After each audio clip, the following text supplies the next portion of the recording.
मड़ावा में मार तोरा खतरा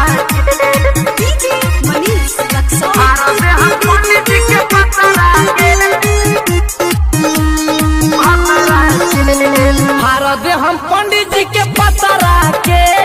मड़ावा में मार तोरा भतरा के हारो दे हम पंडित जी के पतरा के मड़ावा में मार तोरा भतरा के तोहरे लगिए तनी तोहरे लमोरे झेल जाइबो हम पूरा खतरा के हारो दे हम पंडित जी के पतरा के मड़ावा में मार तोरा भतरा के हारो दे हम पंडित जी के पतरा के मड़ावा में मार तोरा भतरा के डीजे मनीष रक्सौल हारो दे हम पंडित जी के पतरा के Mixed by DJ Manuraj, Usari Ghat, मड़ावा में मार तोरा भतरा के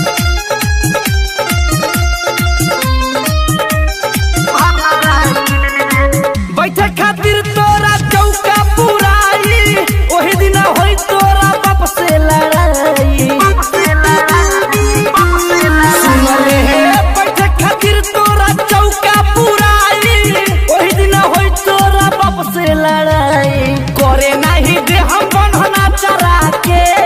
मड़ावा में मार तोरा भतरा के हार दे हम पंडित जी के पतरा के मड़ावा में मार तोरा भतरा के म्यूजिक डायरेक्टर सची सिंह डीजे मनीष रक्सौल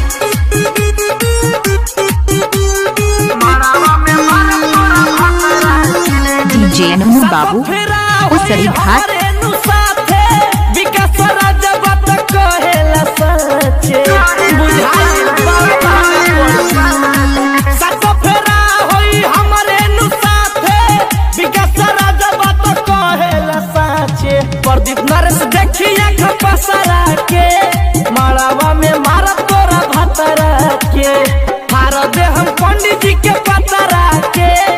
मड़ावा में मार तोरा भतरा के जिला recording studio Motihari. Mobile contact number number 8826 93 74 98।